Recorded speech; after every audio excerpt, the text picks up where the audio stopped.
غزب للحق نے نہ صرف افغانستان کو وہاں پہ کمزور کیا بلکہ اب اس کا بھی اس کا جو اثرات آ رہے ہیں. بریلن نے وہاں پہ اپنا جو افغانی نمائندہ تھا اس کو تسلیم کرنے سے انکار کر دیا ہے. طالبان رجیم کو غیر جمہوری آمرانہ اور پرتشدد پالیسیوں کے باعث ملک کو عالمی سطح پر تنہائی کا سامنا ہے. طالبان رجیم کی پالیسیاں افغانستان میں داخلی و بحران کو جنم دینے کے ساتھ ساتھ عالمی سطح پر ملک کی ساکھ بھی متاثر کر رہی ہیں. یہ ہم نہیں کہہ رہے, یہ افغان میڈیا کابل ناؤ اور افغانستان انٹرنیشنل کا دعویٰ ہے. اور یہ جو دعویٰ ہے اس کو آپ کیسے دیکھتے ہیں کہ گھر میں یہاں پہ تو ہم نے ان کو مارا, اب وہ دنیا میں بھی جگہ سائی کا باعث بن رہا ہے اور وہاں پہ بھی اس کو کوئی جگہ نہیں مل رہی؟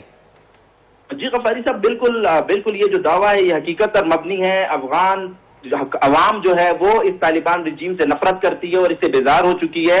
میں آپ کو بتاتا چلوں, کل ہماری بہادر سیکیورٹی فورسز نے افواج پاکستان نے زوب سیکٹر میں 32 اسکوائر کلومیٹر کا علاقہ جو افغانستان کے پاس تھا, الحمدللہ وہاں پر پاکستان کا پرچم بلند کیا ہے, پاکستان کا پرچم لہرایا ہے.